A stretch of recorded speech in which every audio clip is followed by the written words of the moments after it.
Small crimes turn into bigger crimes if not dealt with. The broken windows theory. Hey, Rob, you blind. I saw you break that window. Meddling busybody. That window was like that when I arrived. I'm calling the police. Ooh. Don't run. Sergeant, be safe. I saw Rob, you blind, try to break into that building. Thank you, concerned citizen, for letting me know. We will definitely investigate. Minor crimes such as vandalism, loitering, curfew violations, public drunk, jaywalking, or driving with your headlight or taillight out. Minor crimes turn into bigger crimes if not reported. Huh. Sergeant, be safe. I would have gotten away with this if it weren't for you and these nosy citizens. Community policing begins with you. So if you don't want to see your neighborhood go down the tubes, if you see a crime, report it. Sergeant Be Safe here. That's your tip of the day to get you on your way.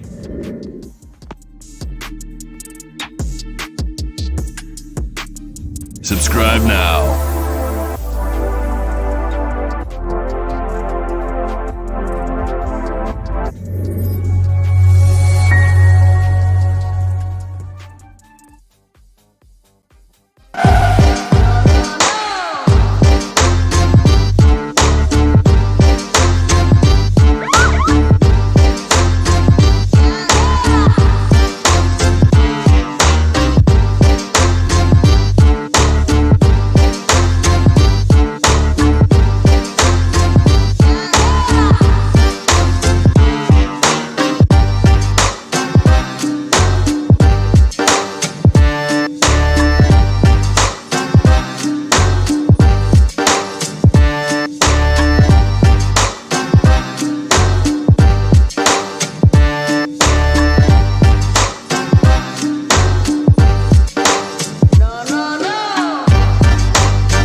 Let's go start the show.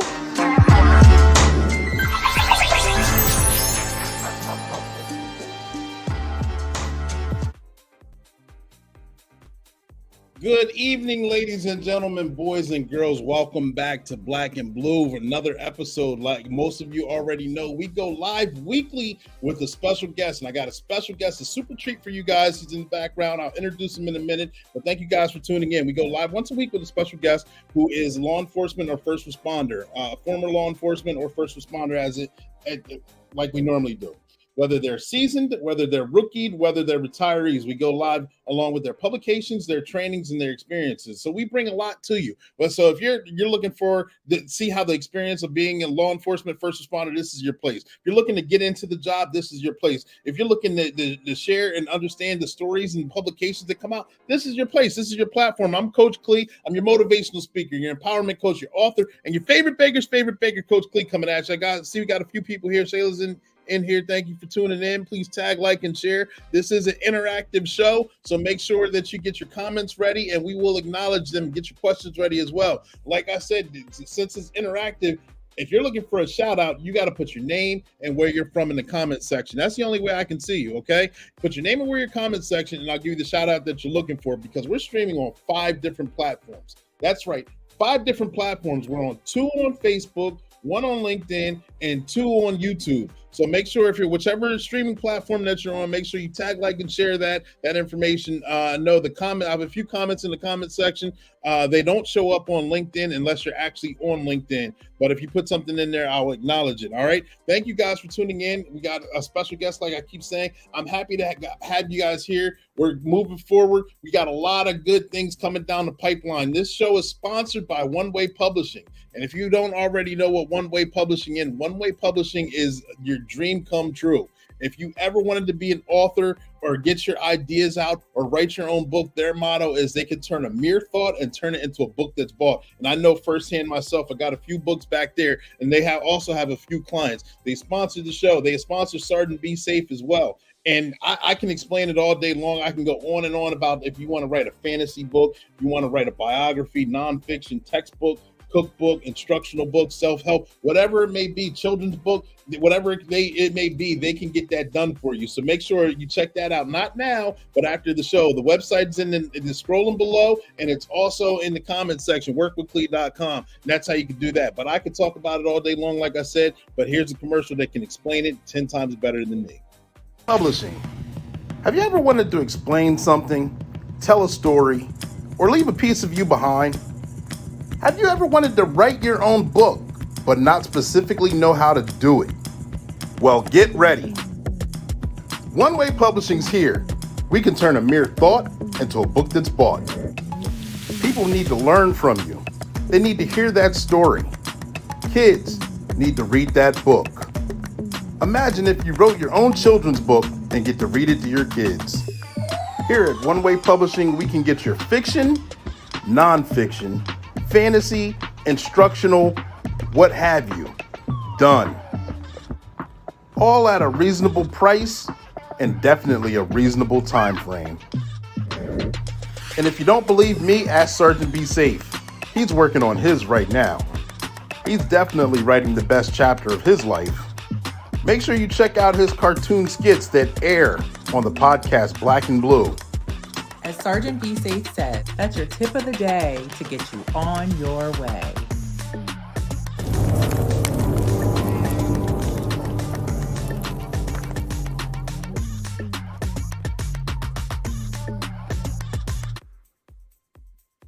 And those of you that are Sergeant Be Safe fans, yes, the children's book is on its way. I know the final draft has been out there for a while. Still got some kinks to work out. It takes a little bit of time, but we're trying to get that out there. Hopefully before the school year ends. If not, then we're going to be hitting up a couple summer camps, because One Way Publishing's goal is to get that book in the hands of 300 kids for free.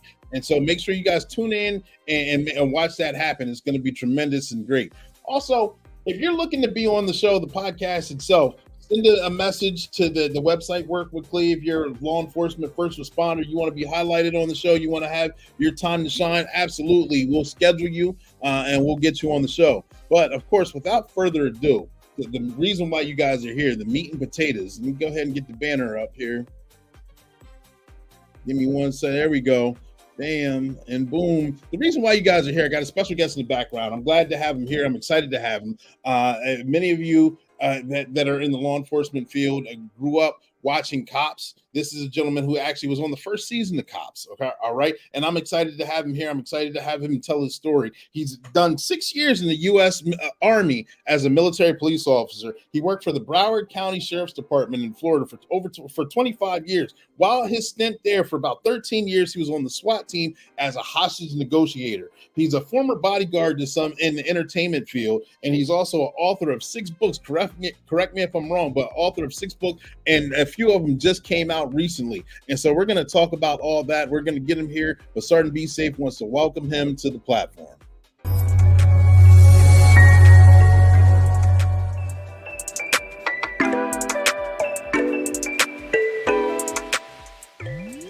Hello, this is Sergeant Be Safe, and I want to welcome all you viewers and our very special guest to Black and Blue. So get your questions ready and enjoy the show.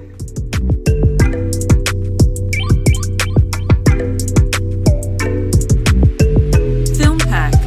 Subscribe now.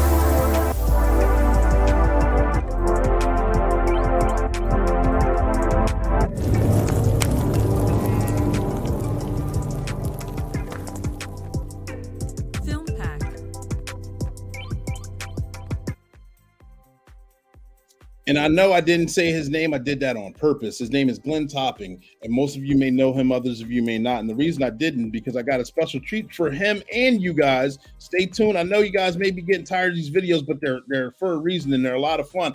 I got an edited clip of him on the first season of Cops and one of the situation that he had to deal with. So I know it's a little grainy, but we're going to get through it. It is a good episode. Stand by. We're going to watch it now. For Charlie 905, 97, 28. Step 1, Charlie 906. 3251, Charlie 904. 90651 over there. Uh-oh. Look good.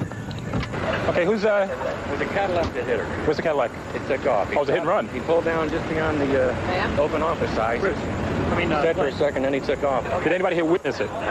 You saw the whole thing? I was coming across. She was standing in the middle, and she lost her shoes. And she kind of wobbling. And the Cadillac just, wow, come up and hit the windshield. What kind of car was it? A gray Cadillac? Gray Cadillac, and they were weaving on the road. I couldn't tell if it was a man or a woman, but I followed them. How far did you follow?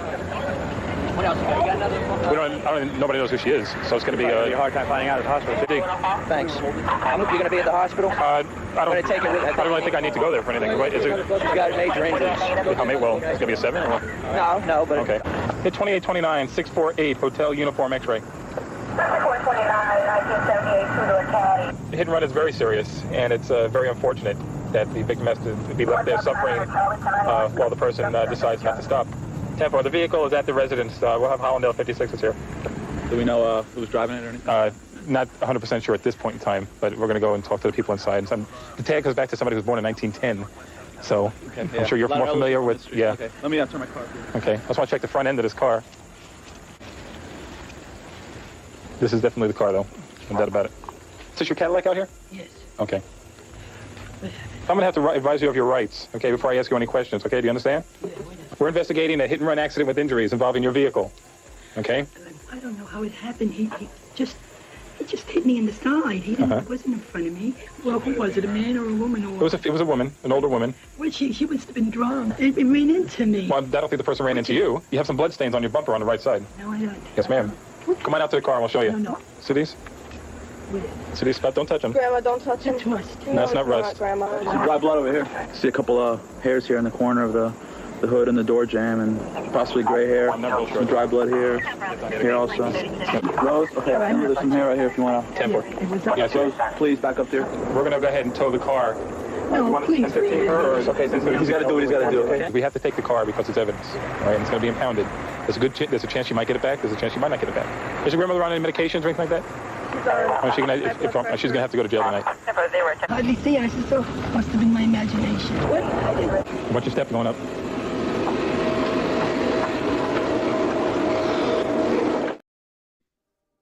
And there you have it, ladies and gentlemen, boys and girls, the legend. I'm bringing him to the stage right now. Glenn, are you there? I am here, Clee. Thank you. Absolutely. Glenn, how are you doing today? I appreciate you making time and being available to come on the platform here and share your experiences and the things that you have to offer. Well, thank you. That was brought back a lot of memories, that clip. I bet. But before we get into the clip and your experiences and the publications that you have, can you tell us a little bit about yourself, please? Yeah, sure. Well, I'm from New York. I was born in Illinois. Okay. My parents, I had two parents, my two older sisters. I mainly went to high school and basic middle school in New York. Then eventually, as I got older, I started to talk with a lot of cops that used to live around where I lived in New York. Mm-hmm. And I always thought it was an interesting job. So they used to tell me about it. And plus watching all the old cop TV shows back in the 60s, and even the early 70s. So it made me a lot more interested. So as I got older, I go, well, maybe there's something I really want to do. So maybe I'll join the military and get into the military police. Okay. I figured follow my dad's footsteps. My dad was in the Army Air Corps as a staff sergeant in World War II. So I figured, let me do my thing. And I did. And I did so many years. And I was stationed in Germany as a sergeant. I got out a little bit later on. I decided to go into civilian law enforcement. And I applied. And 25 years later, I retired as a sergeant with a crazy resume. Well, first and foremost, I want to thank you for your service and also add that Army leads the way, Hul, to all my military guys out there. Thank you. Absolutely.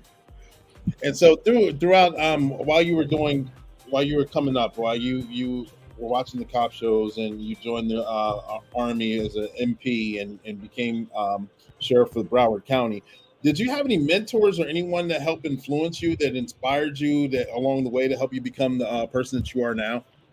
Well, mainly I always lean back to my father. He was my big mentor growing up until he passed away. You know, he always thought that it was a good thing going into the military. Mm-hmm. His idea was that everybody should go in the military, mm-hmm. you know. So I did, and so I had him, you know, backing me everything I did. He went through the basic training and AIT training.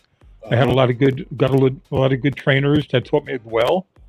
And then when I got into civilian policing, going through the FTO program with senior guys, and then when I made sergeant, going through the steps, training as a sergeant with the senior sergeants. Mm-hmm. So I was lucky to have a lot of good trainers throughout the years, putting me in the right direction and staying out of jail. Gotcha. And we all need those trainers and those mentors to help us get through. Absolutely. But yeah, they're a big help. What gave you your burning desire to actually want to get in the field of law enforcement itself? But prior to joining the military or through high school, other than watching the cop shows or anything like that, what actually solidified it? You know what? I'm going to go off and become LEO. I think when I first started in the military police, through the MP school, mm-hmm. and then finally getting stationed in Germany, and getting to do what I was trained to do, and every day was not a boring day. There's always something different to do, especially with the military. Yeah. And then when I was getting close to getting out, I was talking to some friends of mine, and they were thinking about getting into civilian policing, and that's the way to go. And I said, listen, that's what I want to do. Now, I didn't do it right away. I killed a few years before that, mm-hmm. until I finally decided to take that leap. Uh-huh. And I'm glad I did. Absolutely. It's a fun ride. I know myself being military and then getting into law enforcement itself. It's a front row ticket to the best show on earth. That's right. That's correct. Comes with a lot of fun and comes with a lot of headaches as well. Yes, it does. So can you explain to us how were you picked, or how was your department picked to be on the first season of Cops itself, and what kind of experience was that for you? Well, that's really a good question. Our sheriff at the time was a very proactive and aggressive sheriff. Mm-hmm. The sheriff is an elected official in Broward, and he was a major of a big police department in Miami. Okay. In charge of their narcotics unit until right before he got elected sheriff. And then one day I got called into my chief's office, and there was a guy in a suit there, and I'm thinking to myself, like, oh, what did I do wrong? And he explained to me, this guy is a producer with this TV show Cops that they're coming out with. And I go, what's that? And they go, well, it's a show where they ride with you in your car and they film everything you do on the shift. And that's the TV show. I said, okay, that sounds interesting. And then my boss said, do you want to be on it? And I go, yeah, I'll give it a shot. Why not?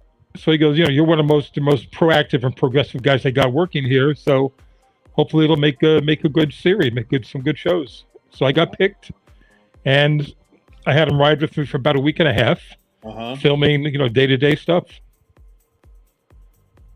Yeah, interesting. I don't know. Cops has lasted for many seasons. I'm not sure exactly how long, but it's lasted a long time. And I know guys like me grew up watching it. Like I said, backstage, especially watched it more so going through the academy, just to learn experiences, to actually see the job and do so many things. So that was a lot of fun to actually watch, but to actually meet someone who was actually on the show. And the first series of the show is a big deal. Yeah, they've been on probably close to 35 years now. They're still on the streaming service. Oh, okay. So they're still on. Nice. And so the clip that I was able to show, can you share a little bit about that clip? Sure. Well, we had a call of a hit and run of a female that was walking across the street, and we get on the scene. That they take her to the hospital, and we had some witnesses that got some tag information for us. So we have to go to identify the tag. We found out where this person lived. And apparently, you heard she come back to an owner of in 1910. She was born. So we go to her residence in a different city, a little city south of where we worked, and we identified the car. We looked at all the evidence on the car, some blood and hair, and we knocked on the door and talked to the woman, and she was surprised. She just thought she bumped up against somebody, or she don't even know what planet she was on, really. But eventually, we had to take her in. We had to charge with felony hit and run, and took her to the office for processing, then to the main jail. And of course, the guys were ribbing me about, arresting this older woman. But, had to do the job. I didn't like doing it, but unfortunately, the woman that she hit lived. So, yeah, that was good for her. And I guess she went to court, and whatever happened, happened. Gotcha. So you said the cops themselves, the cameraman got to ride with you for about a week and a half. And Yes. how many episodes do you believe, or are you exactly sure how many you were on? I think I was on about 6. Okay. Because they would ride with us for a day or two. Then they would go to another area. Then they'd come back and ride with us again. And then, whatever we saw, it was pretty interesting in the beginning. So what kind of experiences or what kind of incidents were they able to capture when they were riding with you? Let's see. We had a chase. This family just committed a big shoplifting at one of the local grocery stores. Okay. There's 2 parents and their little kids. So we get behind the car and we're chasing them through the city. And the kids in the back seat are throwing everything that they stole. They were throwing it up my car. So and it was mainly meats. They were hitting my car with chickens and steaks and pork chops. Oh wow! And until we finally got them stopped. So we called that one the Great Meat Caper. And we arrested the family. Not the kids, but the adults. And it was very ironic is that the cameraman back then, his name is Bert Van Munster, is now the executive producer for the TV show The Amazing Race. Oh wow! Okay. Yeah, and when I wrote the first book, and I made a script out of it. It was a true crime drama. So I go, well, let me get a hold of this guy. I think he might remember me. So I got him on Facebook, I think it was. And I go, I don't know if you remember me or not, but you were the cameraman with me on Cops in 1989 and in the city of Dania. And we had that. And as soon as I said that, he goes, oh, yeah, the Great Meat Case. And I think, how do you remember that out of the hundreds and hundreds of shows that you did all over the world? How do you remember that incident? And he goes, I've never forgotten it.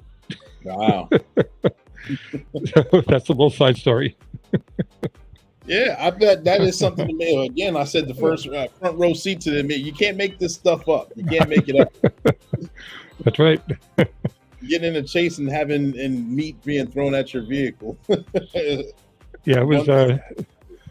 Would have liked to kept it, but couldn't do that. Right. And so you caught that family, and you had to go ahead and serve paperwork on the adults there too. Yeah, correct? right. Yeah, and release the kids to some other family members, and right. It was unfortunate for the kids they had to be put in that position, but parents. Yeah.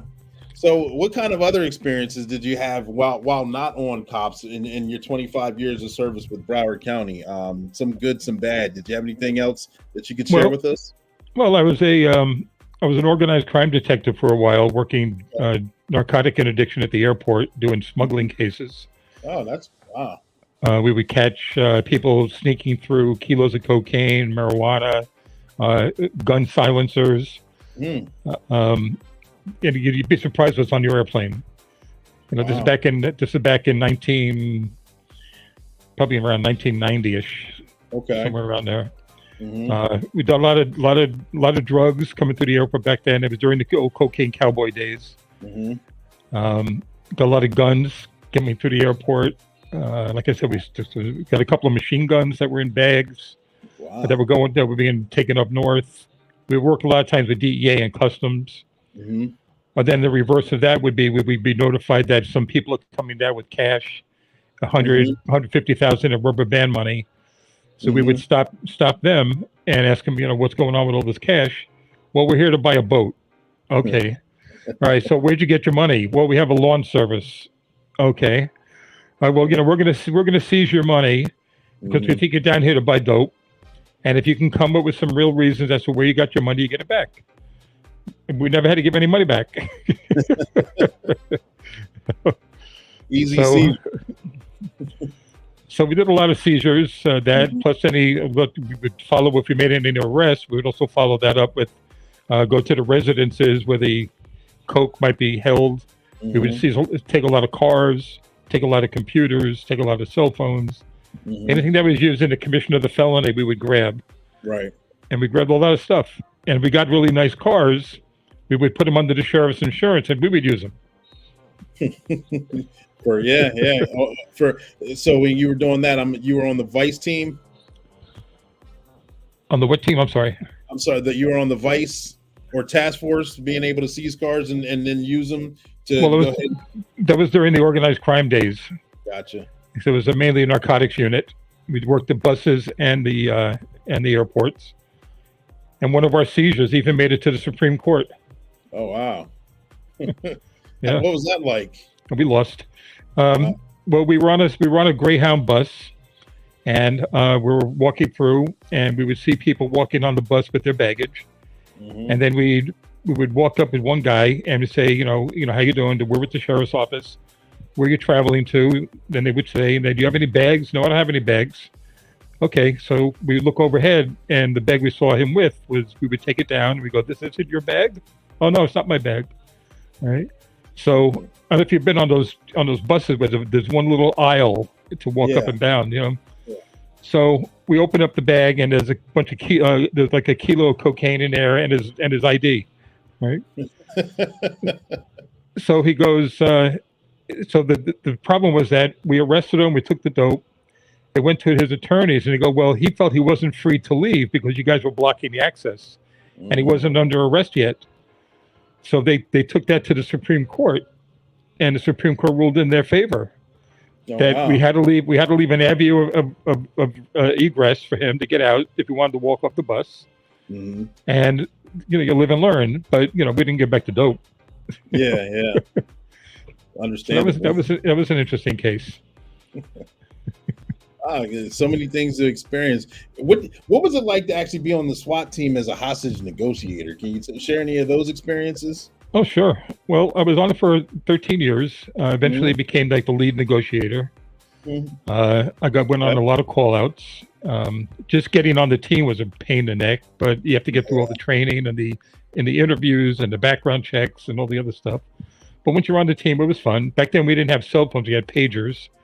So we didn't. If you had to get a pager, you would get a call out on your pager, and then you had to find a phone and call in, right? But a lot of them were like barricaded subjects or suicidal suspects. Some of them had one where we had these two women were taken hostage by this cocaine guy. He was high on coke. He grabbed them at their house, tied them up in a bedroom. After about 2 hours, myself and my partner were able to get one of the people out, one of the females, and it turned out it was my son's pediatrician. Oh wow! Yeah, that's what I said. And then his guy was still holding the housekeeper hostage. So about another hour or two later, the SWAT commander said, "Listen, try to keep the guy talking. We're going to make an entry into the house." So meanwhile, two of the SWAT guys went on the side, and they can look in the window. They could see what was going on. And just about when they were breaking down the door to get in the front door, there was a lot of gunfire from the side of the house. So then that lasted a couple of seconds. And then they finally got the door open. They went in, and was able to get the woman out unharmed. And come to find out that they shot at this guy like around 52 times and shot and killed him. Wow. Yeah. So they got the lady out. She was fine, a little shaken up. And then we went in, looked around, looked at the scene, and saw how the bloody scene that it was. And then, of course, it was a very long night because you had to wait for the detectives to come out. The next we had to go to the grand jury, and it was a big pain in the neck. But it worked out well. I was surprised that this woman wasn't shot. All those bullets coming out her way. Yeah, 52. Yeah. That's a big so that was pretty exciting one, I guess. Yeah. Then I've had a couple of murder-suicides where you wind up talking to an empty house for 2 hours. Yeah. I used to throw rocks on the roof to see if they can get their attention, or I break a couple of windows see if that would get their attention. Sometimes that would. Sometimes go in there and find out there's nobody home, or that they committed suicide. Yeah. You know. So over the years, we only lost. I think I only witnessed one guy we lost that committed suicide in front of us. Other than that, we were pretty much able to save everybody. Oh, that's good. That's a good track record to have. Yeah. Yeah. Well, we're going to come right back, ladies and gentlemen, boys and girls. Stay tuned. Sergeant B saved his couple of 2-minute commercial interlude. We'll be right back. Stand by.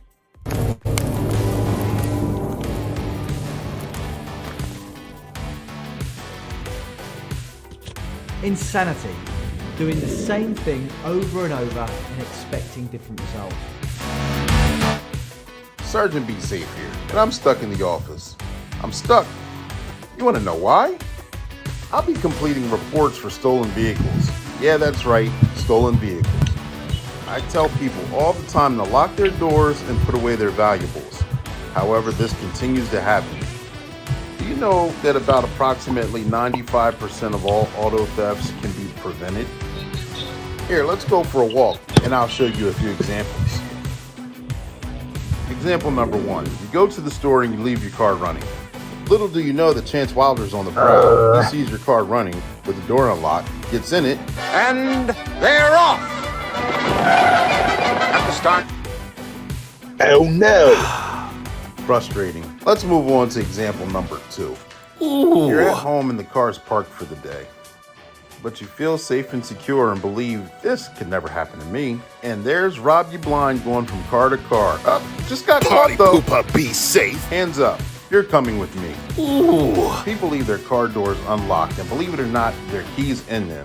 Here's video footage of someone going onto someone's driveway and entering their car, and guess what? Stealing that too. Even if you don't keep your car key, don't keep your spouse's key in the vehicle either. Believe it or not, they park right beside you. So therefore, take the extra step, lock your vehicle, and take your keys inside. So here's a little bit of information for you.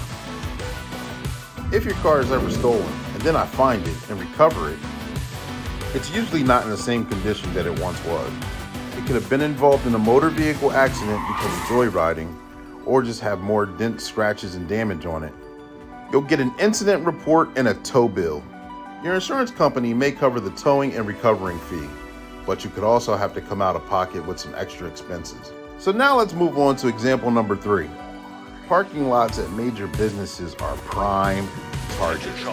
Lock your doors, put valuables away, park in well-lit areas, and definitely do not, I cannot stress it any harder, leave your vehicle running in the parking lot. Because no matter how many times Rob You Blind and Wild Chance go to jail, they will always take advantage of a prime opportunity to take your valuables or steal your vehicle. Don't be an easy target. Hands up, you both are coming with me. These are just a few examples of how you can protect yourself and be vigilant with your property. And that's your tip of the day to get you on your way.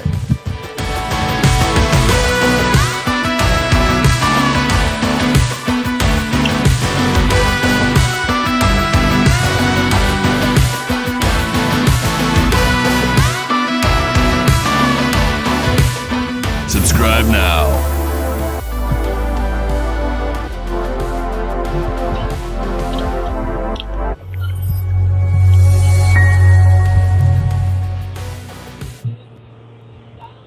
And we are back, ladies and gentlemen, boys and girls. We're jumping right back in this interview. We got Glenn Topping here.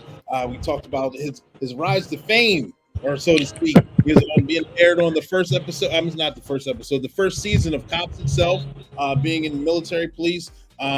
He's sharing his experiences as a hostage negotiator and experiences while working patrol. Now I want to jump into Glenn. You're also an author, correct? Yes. How many books have you written? To date, 9. Oh, okay. So I was incorrect during the bio. My apologies. Can you take us through what are your books about? Well, about a lot of different things. Well, The Hurt is a true crime drama that I was involved with back in the early 80s, where we had a drive-by shooting homicide of a bouncer. The story follows the arrest and the convictions through court, Then the one guy escapes prison and is caught 10 years later. Oh wow! The other guy is raped in prison, contracts AIDS, and the family pleads with the governor to get him pardoned, which he does. And then the story also follows all the craziness back at the Rock and Roll Club. Wow! And that's where very Johnny Depp worked. I'm sorry. That's where Johnny Depp worked. Oh, and that was your very first book? Yes. And what year did you publish that? That was, I think, in 2000 and probably 2019. Okay. Oh, so you've been pretty busy, relatively, within the past couple of 4 or 5 years, then. Yeah. So what got you to want to actually become an author? Well, it kind of started as like a side thing with this true crime drama. I put together a movie script about it. And I got the help of a script writer in California, and we put it together. And it's extremely hard to get anybody to look at it. So actually, I was talking to the guy Bert Van Munster, the executive producer for The Amazing Race, and he goes, "Why don't you?" I said, "Listen, would you like to do the producing on it?" He said, "I'd love to do it, but I'm busy with my 30th anniversary show. I have no time to do anything. But why don't you have it transformed into a book, and then maybe a book to movie?" So I got with the woman and did that, and came up with the novel. Okay. Wow. And how long did that process take? That took probably a couple of months, just going back and forth, putting it together, and basically right out of the script. And so has it been picked up, or are you allowed to say if it's actually being thought about being developed into a movie? Well, myself and some friends of mine are still trying, because you want to try to get somebody that has willing to finance at least a teaser film, like a 15-minute film, and then you try to shop that around, see if anybody wants to buy it. But it's not easy. Yeah, I can only imagine. It seems like a lot of work, a lot of persistence. It is. So, and then your next book, what is that one about? This is kind of a sequel to the first one. It takes place 25 years later after the club was closed. The same guy opens it back up. And it's called the Real Story Behind the Hurt and the Rise and Fall of Extremists. Just that you come to find out that he's really a domestic terrorist, and he only hires Antifa and Black Lives Matter people to work in his clubs, and they kind of hide in plain sight. As they go out and do their mischief, they come back to work in his clubs, and they cause havoc. Oh, wow, that sounds interesting. That sounds complex. A little crazy, but what the hell. So are all your books crime drama, or are there any about some former cases that have been that are allowed to be spoken of now? No, it's one thing I really didn't want to do, because every time I look at cops that write books, it's always about what they did, their cases, and then, after a while I got tired of reading them. They're all the same. They worked a homicide, they worked this, they did that, they did this. I go, there's enough of those on the market. Right. So mine are mostly nonfiction. Some are goofy. They're short reads. Not 500 pages long. Something you could probably read on an airplane ride. So that's what I did, along with the others. And so, before you actually became a published author, were you? Have you ever done writing before? Oh, well, that's a dumb question. I know you have to do report writing. Well, yeah. But beyond report writing, did you ever have any other fantasy writings that you've partaken of before? The only thing I did in the past was I used to do a lot of letters to the editor. I would find a certain topic, or I'd read something in the paper. I go, wait a minute, I got to respond to this. So I'd write a long dissertation in response to that. And it was about a multitude of different issues. So I've also written to them probably a good 50, 60 times over the years. Okay. Gotcha. So that's kind of where it started, probably. That's where you got the niche on wanting to actually put out fantasy crime drama, or nonfiction, I should say, crime drama. Yeah. And your last two books were published this year? Yeah. Yes. And what are they about? One is called The Making of a Monster. It's about a little kid that was bullied his whole life that becomes a notorious thrill killer. And he goes around and takes revenge on students, on school campuses, on malls. He becomes a bomb maker until he falls to his own bad hands. Wow. And the other one is called The Last Mushroom. It's about a kid that's kind of a genius level going through school. He was always curious about when an atomic bomb goes off, why is there always a mushroom cloud? Why is it a different type of cloud? So his thing was he wanted to get into the nuclear field as he got older. So he got to MIT in the nuclear field. And while there, his idea was that why do we have to have so many nuclear weapons? Why can't there just be one that does everything? Like the Moab, the mother of all bombs. Right? So he comes up with an idea to create this bomb that if it detonates on one side of the country, it obliterates everything on the other side of the country until it runs out. So he did a paper on this, and it was picked up by the Chinese Communist Party. And they recruited him, paid him a lot of money, and they recruited him to come to their side and help build that bomb to go after the United States. So he does. And eventually, he thought he was going to be living there and you live in a safe country after the U.S. gets destroyed. But that didn't work out. After he was done, the president of China decides, you need to go back home. Now that we got what we wanted. So he had to go back home. And sure enough, they let go of that bomb. And he comes out of his hiding of this house he was in. And he sees that bright light. And he goes, wow, the last mushroom. I'm actually going to see it. And, of course, he gets killed along with a lot of other people. Wow, that's an interesting story itself. They recruited him, used him up, and sent him home, huh? That's it. Yeah. So what gave you the ideas for those stories? You know what? I really don't know. I was, the making of a monster, I incorporated a lot of like the school shootings and the mass shootings. That's kind of gave me that idea. And then recently with the what's going on in Ukraine, and every time you hear Russia saying we're going to get our nuclear guys going, and you get, all of a sudden you hear all this nuclear talk that you never heard before, really. And I go, let me think about this, and that's where I kind of got the idea for the last one. Gotcha. So about how long does it take you to write a book? Probably each one about 4 or 5 months. Because it just, you sit down, you get a couple of paragraphs, and you come back to it a couple of days later, and then I'm at work, I'll have a couple, I got an idea, let me write it down real quick. And then get to it later on the computer. A lot of back and forth, a lot of moving sentences around, moving paragraphs around to make the story look halfway decent. So it was a little bit of a pain.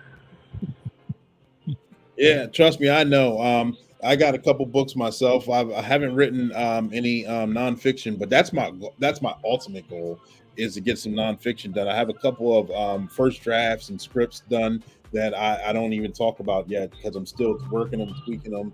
And every time I go back to them, I'm like, let me fix this. Let me do this. Let me add this to it. And so me personally, I've been working on, and I'm still working regular 9 to 5 LEO. So working that and then doing this and then trying to get everything done is taking, I don't know, years, honestly. Oh, yeah, sure. It takes time. Yeah. Especially if you're working full time. Yeah.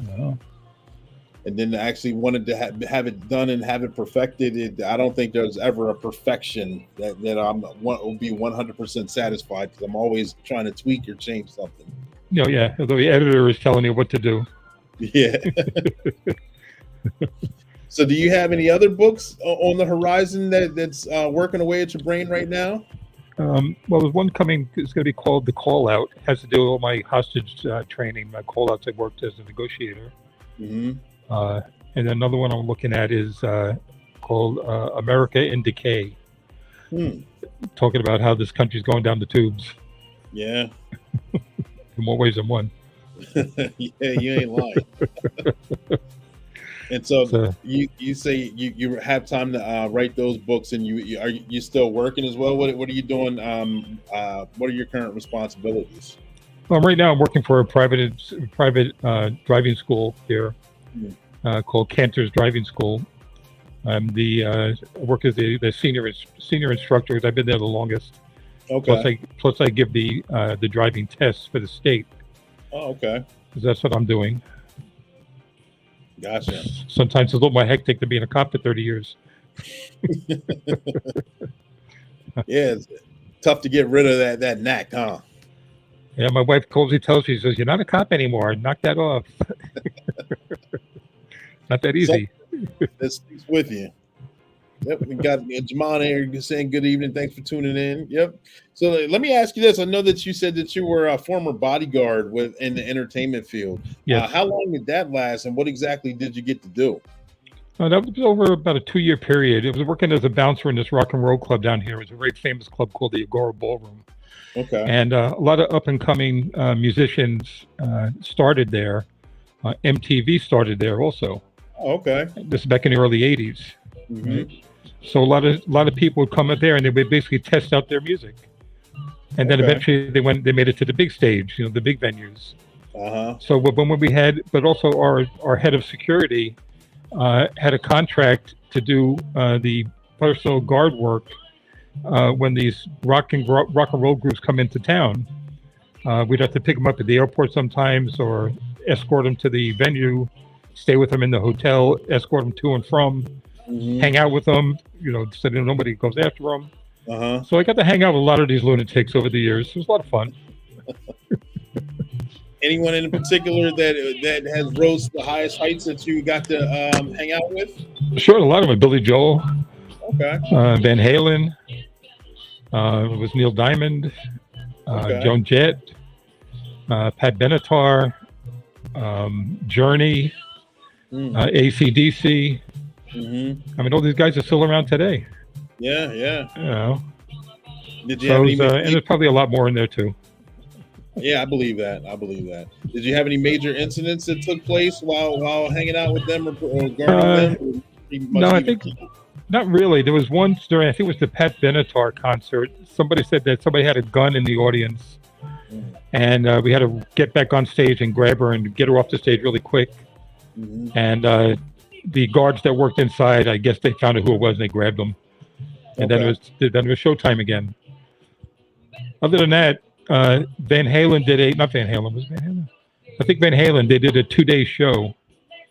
And after the first show, they were going to do a gigantic party out back where they had they had a big fenced-in yard in the back of the venue. And people were trying to break in the door, trying to get to this party. They were trying to climb over the fence. I mean, we had a bunch of riot cops out there. They never made it in because, we did beat them back. Mm-hmm. That was about the extent of it. Other than that, it was usually pretty peaceful. That's cool. That's cool. So you got to hang out and basically enjoy the show and then get them back to where they needed to go with little to minimum circumstances. Right. Yeah, most of them were pretty cool to hang out with. There was a couple that didn't want to be bothered. Mm-hmm. But most of them were pretty cool. I had a good time. That's good. Hey, stand by, ladies and gentlemen, boys and girls. We're going to jump to another Start to Be Safe commercial, and we'll come right back with the remainder of the interview.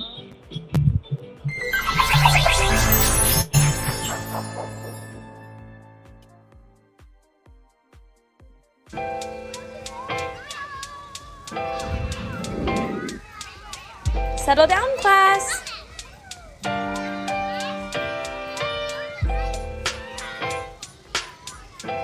I said settle down, now quiet.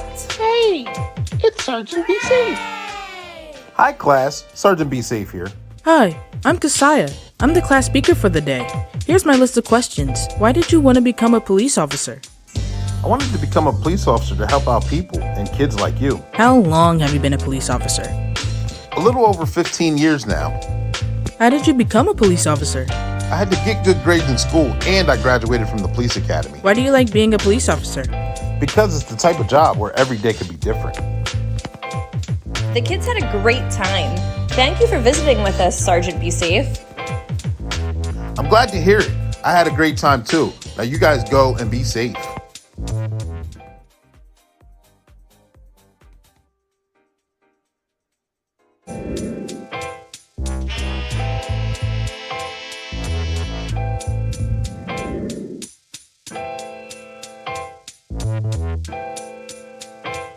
Subscribe now.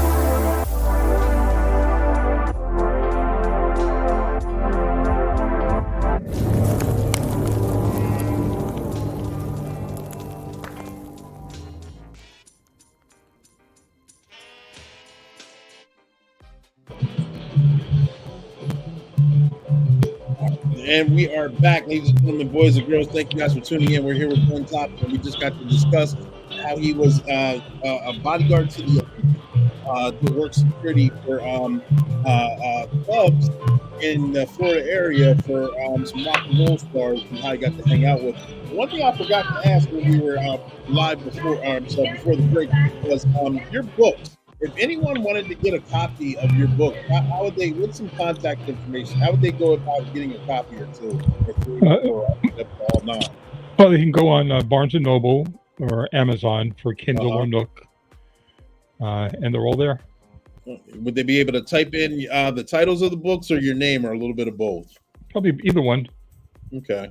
Perfect. So, ladies and gentlemen, boys and girls, make sure you guys check that out and you guys go do that. Stories sound interesting. Not your typical cop stories like we discussed, where it's incidents or cases that took place 20 years ago, and that now we're able to talk about it. They're nonfiction drama, so it's a story. It's very, very dramatic. Where I'm like the last mushroom cloud, where I like how you said they at the completion they sent him back home and he had to suffer his own fate. Yes. Yeah. You know who your friends are. Yeah, absolutely. Well, I want to shift gears a little bit now, speaking back in law enforcement and speaking to the individuals who may be watching the replay who are young adults that were either graduating high school or getting out of the military, and they're thinking about a career in law enforcement. And as we all know, the cyclical occurrence in law enforcement, sometimes we're at the very low, the bottom, where it seems like we're hated by everyone. Most times we're right here in that middle where we're not really thought about until we're needed. And other times we're at the very top where everywhere you go, thank you for your service. I appreciate what you do. For a long time, we were at the bottom. Seems like we're coming back to that middle. But if anyone was interested in getting into the career of law enforcement, what advice would you give them, or what would you tell them? What kind of qualifications should they start working toward before they actually go to the academy or start applying for jobs? Well, I always felt that if going into the military to get a little bit of discipline and learning protocols would help you along the way, because if you're not willing to live that lifestyle all the time, then it's not for you. Right? It's the same thing in the military. If you're not willing to do what they want you to do, if you have a hard time taking orders, then you don't want to do that. It's not a good place to be. But if you're willing to do that, my personal feeling was that you should always have somebody in the military, but with a military background first, and then think about going into the civilian law enforcement. But if you're just going right into civilian, let's say you're right out of high school or you did some college and you're thinking about going into it, I would say, listen, it's still one of the most noble professions out there. You're not going to become a millionaire doing it. You'll make decent money. It depends on where you work. You'll have a lot of fun. You'll get into a lot of different situations. You have to be honest. You can't be a liar, because once you lie, then everything else doesn't matter. Not a cheat. You do your job, always do your training. You always fall back on your training. And once the handcuffs go on, the fight is over. If you see what happens every day, cops are getting arrested for use of force issues. Everybody has you on video. Of course, they don't see the initial incident. They only see after the fact. Right? And I have this conversation with a lot of students, these 16 and 17-year-olds, while I'm driving around with them. You know, I said, what do you want to get into? You know, well, I may want to get into police. I said, why don't you lean towards the fire service? Right? In today's atmosphere, maybe that's a better place to be. Right? Right? Because, you know, there is that, you know, they hate the cop atmosphere out there. A lot of these Democrat cities, they want to defund and dismantle the police departments. They want you to have those social workers knocking on doors, you know how that works.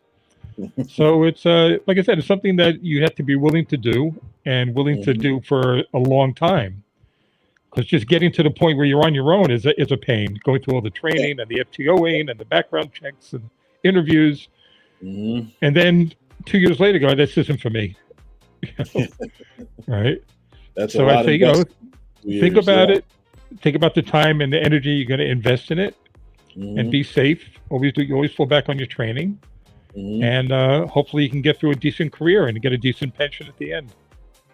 Good, absolutely good. Thank you for sharing that. I want to ask part 2 of that question, the caveat.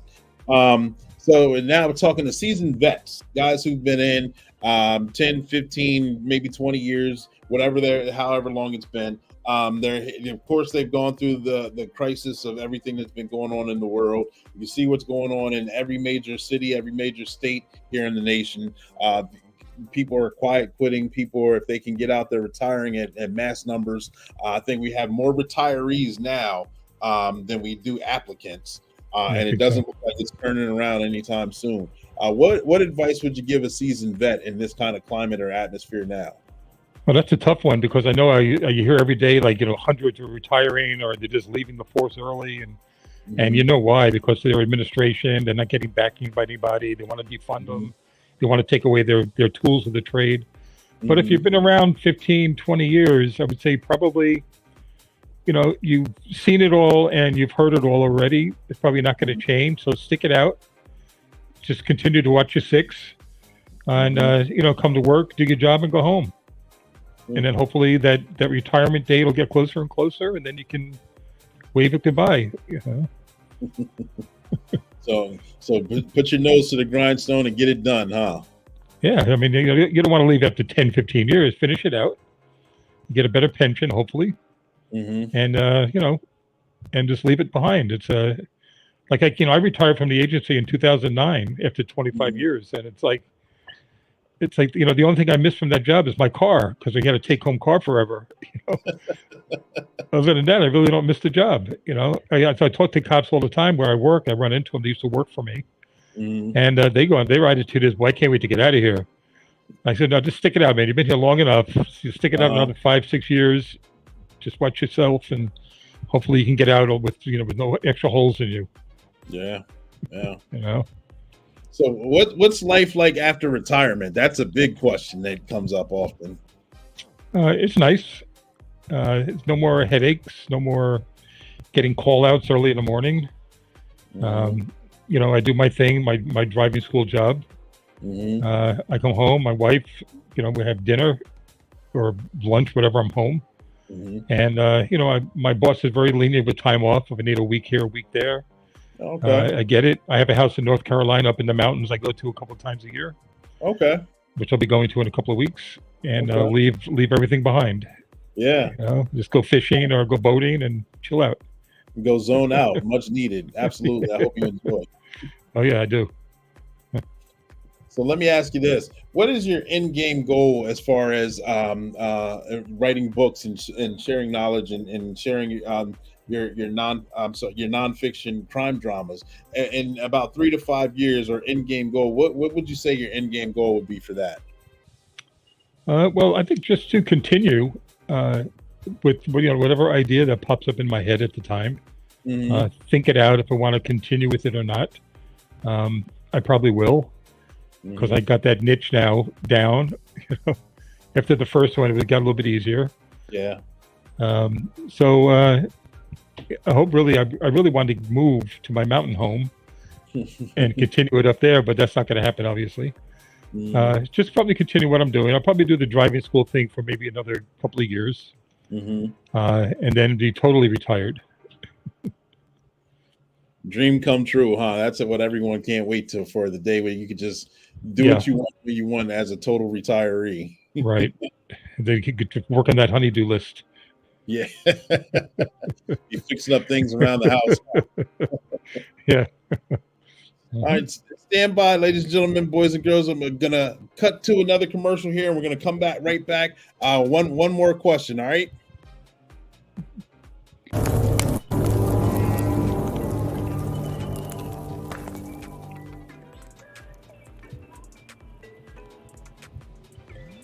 Hey, who is that? I see you there sneaking around. Oh no! What were you doing behind that building? I was sneaking around. Sneaking around, huh? What's your name? Haven't I seen you before? My name is Bubba Bigfoot. Do you mind taking your mask off? Aha! Just what I thought. I knew it was you, Chance Wilder.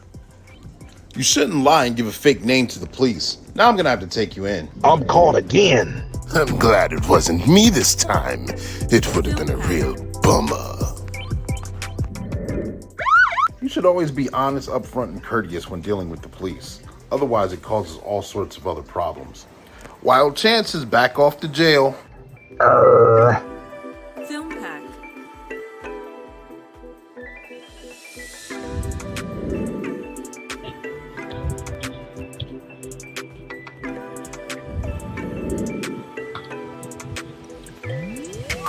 Film pack. Subscribe now.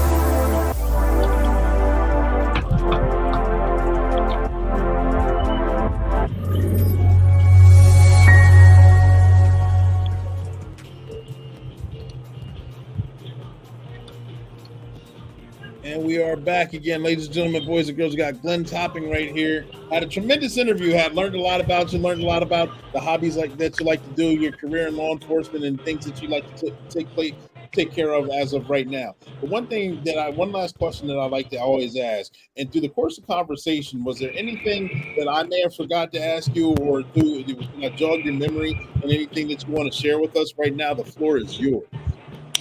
No, I think we covered a little bit of everything. Little insightful issues. No, I think we did everything really well. Perfect. Hey, well, Glenn, I appreciate meeting you, even though, like I said before, it's digitally, not face-to-face, but in this technology world, we're able to do this in different states at the same time, which is a great thing. I appreciate everything that you've done during your military career, in the service of LEO, and the things that you're doing now. I promise you, I got to pick up a copy of one of your books and sit there and read and enjoy it. I'm a bookie myself, so I like to read different thought processes and different stories as well. Yes, no, I appreciate it, Clee. Thanks for having me on. It was a lot of fun. Absolutely.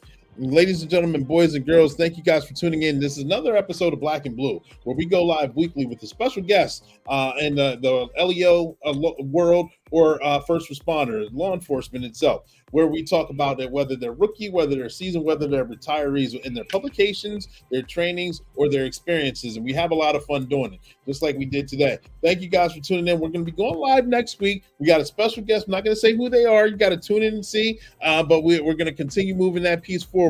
So we appreciate you. I'm gonna head out. I'm gonna show the cops clip one more time as well. So tune in and watch that, because it's a lot of fun to watch. Over and out.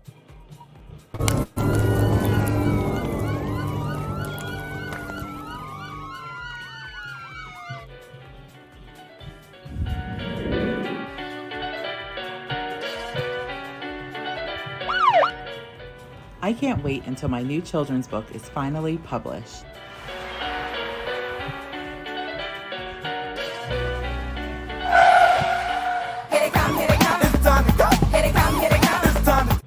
Just riding along in my car listening to music. Yeah, of course you are. And you're not looking in your rearview mirror either. OMG, is that Sergeant B safe behind me? Guess I should get out of the way. Oh my goodness! Pull over to the right and get out of the way! There's an emergency up ahead and I need to get there! Drivers, you should be operating your vehicle with your radio at a reasonable level. You should also be aware of your surroundings, including what's behind you. So when I come through with my flashing lights and siren, you can immediately get out the way and I can go help whoever's in danger or whatever emergency is happening. Those seconds that it takes for you to pull over are very valuable. Me and my friends need every second imaginable so we can properly serve you. So pull over to the right immediately when you see our lights and sirens so we can go save a life.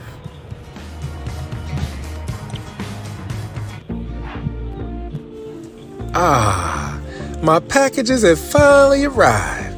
About time. I'm sure glad I live in an area where nothing happens. Only action around here are deer chomping on people's flowers. I'll take him in after I get done cutting this here grass. This is my favorite pastime. Aha! I see a package left unattended. another crime of opportunity. Easy pickings for a guy like me. Oh no! There's Be Safe again. Sergeant Be Safe, Hello is that there. you? It's good to see you. Looks like I'm right on time again. Rob, you blind? Get out of there. People make it so easy for me to get caught. Hold on now. He really wanted to steal my packages? Yes, he did. Sergeant Be Safe, you're the best, the coolest cat in the land. You saved the day again. We need more like you, brother. We need more like you. Trust me, I truly appreciate the glory and accolades. But you can really thank me by being vigilant over your property and making my job easy. Well, back to jail you go. Ooh. Package thieves are the worst. Even if you can't get home in time, invest in the security camera so you can catch these thieves. And their next view will look like this. Trust me, this isn't a good view. These seats aren't made for comfort, they're made to transport. Kids, this is one seat you don't want to sit in. Just imagine what your parents would think. Ooh. And this is Sergeant Be Safe giving you another tip of the day to get you on your way.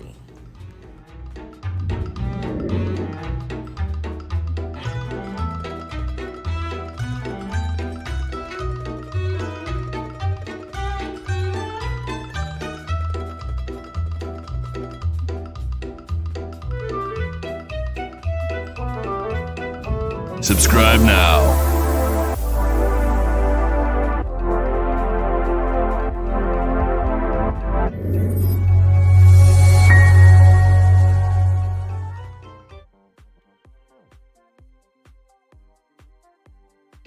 Charlie 905, 97, 28. Step 1, Charlie 906.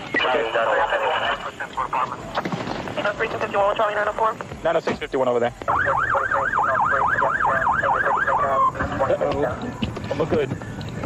Okay, who's There's a Cadillac that hit her. Where's the Cadillac? It took off. Oh, it was a hit and run. He pulled down just beyond the open office side. He sat for a second, then he took off. Did anybody here witness it?